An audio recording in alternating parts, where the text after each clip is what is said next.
In the last 3 years, I used to practice smart English with this headphone and with this shirt. Hello, အားလုံးမင်္ဂလာပါတော်တော်များများကကျွန်တော်မေးကြတယ်အင်္ဂလိပ်စာဘယ်လိုလေ့လာလဲတကယ်ချင်းတွေအများစုကလည်းမေးတယ်အင်္ဂလိပ်စာဘယ်လိုလေ့လာလဲလို့ကျွန်တော်မေးကြတယ်တကယ်တော့ကျွန်တော်က professional speaker မဟုတ်ပါဘူးလေ့လာနေစေပါပဲ Okay ကျွန်တော်ကဒီတက္ကသိုလ်မှာတက်ခဲ့တဲ့ကာလအတွင်းမှာ record လုပ်ခဲ့တဲ့ဗီဒီယိုလေးတွေရှိပါတယ်အဲ့ဒါလေးတွေနဲ့ရှင်းတွဲပြီးတော့ကျွန်တော်ကအင်္ဂလိပ်စာလေ့လာနည်းလေးတွေကိုဒီဗီဒီယိုလေးမှာ share လုပ်ပေးသွားမှာမလို့အဆုံးထိကြည့်ပေးဖို့တောင်းဆိုချင်ပါတယ် Okay အဓိကအကြောင်းအရာလေးမပြောခင်ကျွန်တော်အကြောင်းလေးကိုမိတ်ဆက်ပေးပါရစေကျွန်တော်ကတော့ရေးစင်းစိုက်ပျိုးရေးတက္ကသိုလ်မှာစတုတ္တနှစ်တက်နေတဲ့အကြောင်းသားဖြစ်ပါတယ်နိုင်ငံရေးနဲ့ဒီ politics နဲ့ coronavirus ကြောင့်နှောင့်နှေးနေရတာပေါ့နော်ပုံမှန်ဆိုရင်တော့ကျွန်တော်ပွဲရပြီးပါပြီ Okay ကျွန်တော်ဆက်အောင်တဲ့အခါမှာအင်္ဂလိပ်စာပြောဖို့နေနေတာအင်္ဂလိပ်ဘာသာစကားရဲ့အရေးပါပုံကိုတော့မသိပါဘူးအဲ့ဒါနဲ့ကျွန်တော် freshman or first year စတက်တဲ့ကာလအတွင်းမှာကျွန်တော်ကျောင်းလေနဲ့ပဲပေါ့နော်အင်္ဂလိပ်စာမလေ့လာခဲ့ဘူးအင်္ဂလိပ်စာပထမ၄လတစ်ဖြတ်မှာ2လလောက်ကိုကျွန်တော်အင်္ဂလိပ်စာမလေ့လာဘူးနောက်ပိုင်းဒီမှာကျွန်တော်ဘယ်လိုလေ့လာဖြစ်လဲဆိုတော့ကျောင်းကိုလာတဲ့ foreigner တွေရှိတယ် Japan ရှိတယ်ပြီးတော့ America ကလာတဲ့ foreigner တွေရှိတယ်ပြီးတော့ India လာတဲ့ foreigner တွေရှိတယ်သူတို့ကလာတဲ့အခါမှာကျောင်းက professor တွေ seniors တွေကသူတို့နဲ့ English လို့ပြောကြတယ်အဲ့လိုပြောတဲ့အခါမှာကျွန်တော်သူတို့ကိုကြည့်ပြီးအားကြတယ်တချို့ဆရာမတွေဆိုရင်ဂျပန်နိုင်ငံကလာရင်သူကဂျပန်လိုပြောတယ်တကယ်လို့ဂျပန်လူမျိုးတွေကအင်္ဂလိပ်လိုပြောတဲ့အခါမှာလေသူတို့ကအင်္ဂလိပ်လိုပြောတယ်အဲ့ဒါဆိုတော့ဘာသာစကားရဲ့အရေးပါမှုကိုကျွန်တော်စပြီးတော့သိလာတယ်ပထမနေ့2လပြီးတဲ့နောက်ပိုင်းမှာပေါ့နော်ပထမနေ့အဲ့ဒီတစ်ဖြက်ကလေးမှာပဲကျွန်တော်စပြီးတော့အင်္ဂလိပ်စာအရေးပါမှုကိုသိလာပြီးတော့အင်္ဂလိပ်စာလေ့လာခြင်းတဲ့စိတ်တွေစပြီးတော့ပေါ်ပေါက်ခဲ့တယ်ပြီးတော့သူတို့ဘာကြောင့်အင်္ဂလိပ်စာတွေလေ့လာတယ်သူတို့ဘာကြောင့်အင်္ဂလိပ်လိုတွေပြောနေကြတယ်ဆိုတော့ကျွန်တော်သိဖို့အတွက်စပြီးလေ့လာတဲ့အခါမှာသူတို့နိုင်ငံသားမှပညာသွားသင်ကြတယ်နိုင်ငံတကာကိုခရီးတွေထွက်နေကြတယ်အဲ့ဆိုတော့ကျွန်တော်လည်းအင်္ဂလိပ်လိုပြောချင်တယ်အင်္ဂလိပ်လိုပို့ပြီးတော့လေ့ကျင့်ခြင်းနဲ့အင်္ဂလိပ်လိုလေ့လာခြင်းနဲ့နိုင်ငံသားတွေမှာပေါ့နော်နိုင်ငံသားထွက်ခြင်းနဲ့ပြီးတော့နိုင်ငံသားမှာပညာသင်ခြင်းနဲ့အဲ့ဒီရည်ရွယ်ချက်နဲ့ကျွန်တော်စပြီးတော့လေ့လာတယ်ပထမနေ့ဒုတိယတစ်ဖြတ်မှာကျွန်တော်စလေ့လာတယ်ဘယ်လောက်တောင်အင်္ဂလိပ်စာလေ့လာဖို့ crazy ဖြစ်လဲဆိုရင်အခန်းထဲမှာroommate ရှိပါတယ်ပေါ့နော် roommate ရှိတယ်သူလည်းကျွန်တော်မရှက်မကြောက်ပဲအခန်းထဲမှာမှန်ရှိမှစကားပြောတယ်ပြီးတော့သူနဲ့လည်းလေ့ကျင့်ဖြစ်တယ်ဖျားသွားရင်တော့မှကျွန်တော်အင်္ဂလိပ်စာကိုအရန်ယူသွတ်သွတ်ထိလေ့ကျင့်ပါတယ် Okay အဲ့ဒါဆိုကျွန်တော်ဖျားသွားတော့မှလေ့ကျင့်ထားတဲ့ဗီဒီယိုလေးကိုအတူကြည့်ရအောင်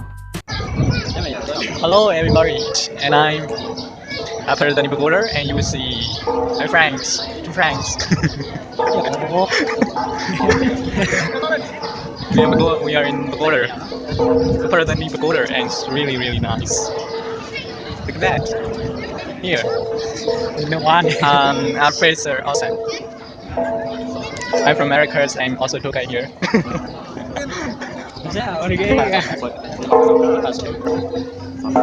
just do that what it is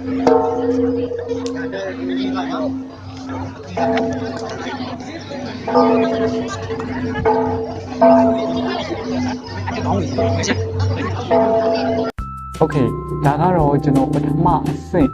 အင်္ဂလိပ်စာလေ့လာတဲ့အခါမှာမရှက်မကြောက်ပဲပြောတယ်အမှားပါမအောင်မကြောက်ဘူး Don't be afraid to make mistakes အမှားပါမအောင်မကြောက်ပါနဲ့လုံးဝရေးရဲတင်းတင်းပြောပါ practice a lot များများလေ့ကျင့်ပါနော်အဲ့ဒီမှာကျွန်တော်ဘာအမှားပါလဲဆိုတော့ everybody နောက်ဆုံးမှာ final ending sound တွေကိုမလိုအပ်ပဲထည့်တယ်ပြီးတော့ friends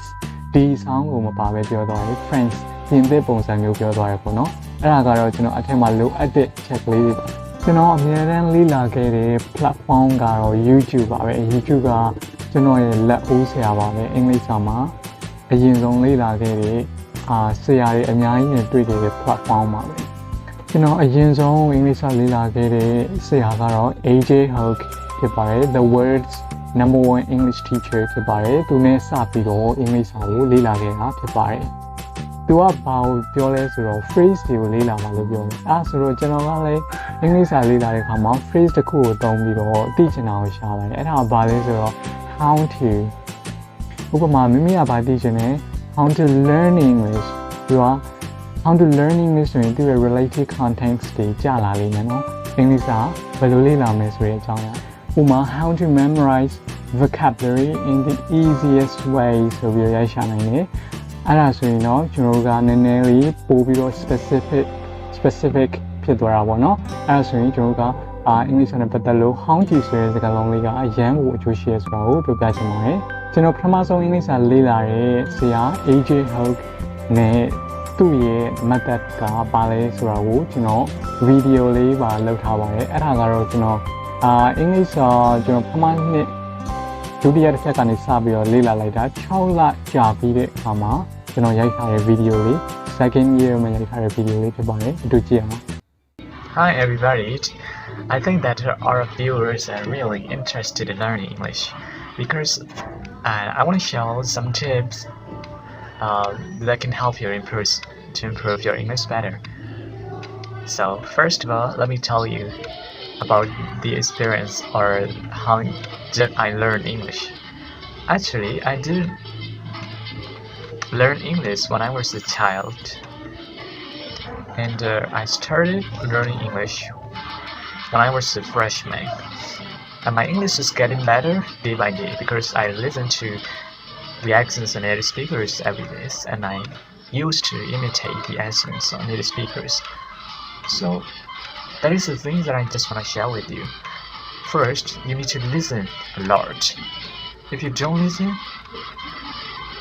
you will get nothing, alright? So listening is a key point. Listening is the best thing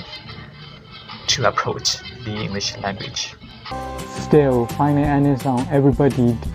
မလို့ပဲ final ending sound ကိုထည့်ထားတယ်ပေါ့နော်ဒါပေမဲ့ကျွန်တော်ဒီ video လေးမှာပြောချင်တာတော့ listening is the key ပါเนาะ listening များများလုပ်ရပါမယ်ကျွန်တော်ကclip ပေါ်မှာလည်း English လေ့လာတဲ့အခါမှာ listening ကိုများများလုပ်လာလို့ဒါလေးကျွန်တော်ကမြန်မာဘာသာမြန်မာ language ကိုfluency ဖြစ်လာတာပေါ့နော် fluent ဖြစ်လာတာပေါ့အဲအကြောင်း listening များများလုပ်ရပါမယ်ကျွန်တော် listening လို့ပြောတဲ့အခါမှာ English teachers တွေနဲ့ပဲအများကြီးလေ့လာနေပါလို့ပြောချင်တာမဟုတ်ပါဘူး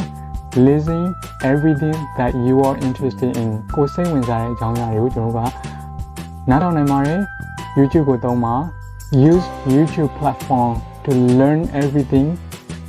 that you are interested in ကျွန်တော်က YouTube platform ကိုသုံးပြီးတော့မိမိဘာစိတ်ဝင်စားတဲ့အကြောင်းအရာတွေကျွန်တော်အများကြီးလေ့လာနိုင်တယ်ကိုက IT ဆိုရင် IT technician တွေ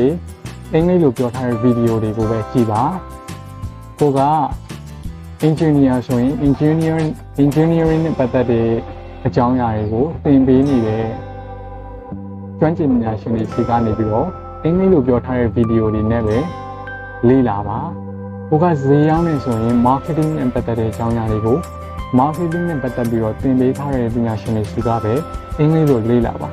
ကျွန်တော်တို့ podcast တွေကိုပဲအမြဲတမ်းနားထောင်နေခိုင်းတာမဟုတ်ပါဘူး English teachers တွေစီကပဲအမြဲနားထောင်နေခိုင်းတာမဟုတ်ပါဘူးเนาะကိုစိတ်ဝင်စားတဲ့အကြောင်းအရာတွေကိုနားထောင်တဲ့အခါမှာကျွန်တော်တို့က active မဖြစ်ဘူးအဲ့ဒါဆိုတော့ပြင်းလာရင် active learning မဖြစ်ဘူးနောက်ဆိုရင် English လေးလာမှာမပြောတော့ဘူး Okay ဥပမာတမိုင်းအကြောင်းကိုပြောနေတဲ့ English teachers ကကိုကလည်းတမိုင်းကိုစိတ်ဝင်စားဘူးအဲ့ဒါဆိုရင်ကျွန်တော်တို့ကနားညောင်းတာပဲအဖတ်တင်မယ် English က improvement ဖြစ်လာမှာမဟုတ်ပါဘူးကိုက English language ကိုသင်တန်းတစ်ခုလိုတက်ချင်တော့ ambit.com ကိုသွားပါအဲဒီမှာဆရာတွေအများကြီးရှိတယ်ကိုက topic တွေကိုရွေးလို့ရတယ်ကိုကကိုယ့်ရဲ့ level က basic လား intermediate လား advanced လားအဲ့ဒါနဲ့ပတ်သက်ပြီးတော့ကိုက tick လုပ်လိုက်ပြီးတော့ကိုကဘယ် topic ကိုသွားချင်တာလဲ IELTS လား reading လား listening လား speaking လား comprehension လား other related topics ဒီနဲ့ပတ်သက်ပြီးတော့ tick လုပ်လို့ရတယ်ပြီးတော့ဆရာတွေရွေးလို့ရတယ်Randy ဆိုရင်အရင်ဟာတာပြောတယ်သူနဲ့လေးပြလို့ရတယ်ပြီးတော့ Emma လားပြီးတော့ Gil လားအခြားဆရာတွေလည်းရှိရပေါ့နော်သူတို့နဲ့လည်းလေ့လာနိုင်ပါတယ်အဲ့ဒီ website လေးကိုတော့ကျွန်တော် recommend ပေးချင်ပါတယ်ကျွန်တော် website လေးကလည်းအချိန်တော်ပြီးလေ့လာခဲ့ပါတယ် Okay နောက်တစ်ချက်ကတော့ find the English speaking partner ရှာပါ native speaker English native speaker ဆိုရင်တော့ပိုကောင်းပါတယ် non native English speaker ဆိုလည်းရပါတယ်ကျွန်တော်တို့ကအင်္ဂလိပ်စာပြောတဲ့အခါမှာ လေ့ကျင့်ဖို့အတွက်ကိုယ်နဲ့စိတ်တကူတူ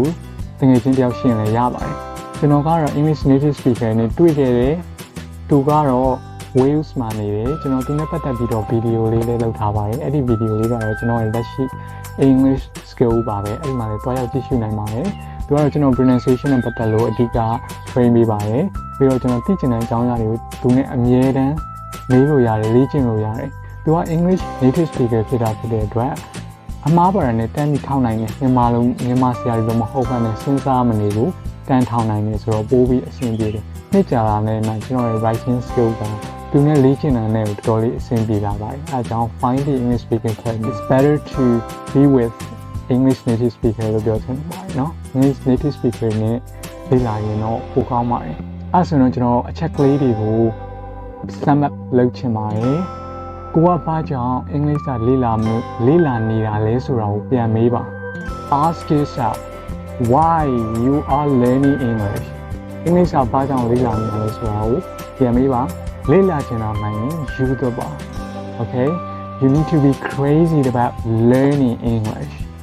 လုံးဝယူတော့ဖို့လိုပါတယ်ယူတော့မှတော့ကျွန်တော်တို့က immerse yourself in learning English လုံးဝ English ကလေ့လာတဲ့နေရာမှာကျွန်တော်နှိမ့်မြုပ်ထားရမယ်เนาะကျွန်တော်ကအင်္ဂလိပ်ကလည်းအမြဲတမ်းထိတွေ့ရမယ်ကိုက English speaking country မှာမနေတော့မှ English speaking environment လေးလောက်ထားလို့ရပါတယ်เนาะကျွန်တော်ကိုရီးယားပတ်ဝန်းကျင်မှာ English speaking environment ဖြစ်အောင်လုပ်လို့ရပါတယ်ကျွန်တော် speaker box လေးတွေဝယ်မယ်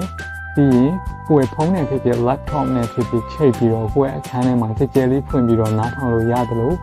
အခြားအကြောင်းအရာတွေကိုလည်းကျွန်တော်တို့ကအတန်ကြဲလေးနဲ့ဖွင့်ပြီးတော့နားထောင်လို့ရတယ်ပြီးတော့အခန်းမှာလည်းဘာဖြစ်ဖြစ်ကျွန်တော်တို့က note လေးတွေရေးပြီးတော့ကတ်ထားလို့ရတယ်လို့ကိုနဲ့အင်္ဂလိပ်ပြောပဲရှိရင်လည်းသူနဲ့လေ့ကျင့်လို့ရတယ်အဲ့ဒါကဘာလဲဆိုတော့ creating the English speaking environment okay ဒီဗီဒီယိုလေးကတော့ဒီလောက်ပါပဲကျွန်တော်နောက်ပိုင်းမှာလည်း English နဲ့ပတ်သက်လို့ experience sharing lessons တွေကိုထပ်ပြီးတင်ပေးတော့မှာမို့လို့ channel လေးကို like and subscribe လုပ်သွားပေးနိုင်ပါတယ်ကျွန်တော်နောက်ဗီဒီယိုလဲဆောင်ရွက်ရှင်းပေးမယ်လို့မျှော်လင့်ပါတယ် okay thanks for watching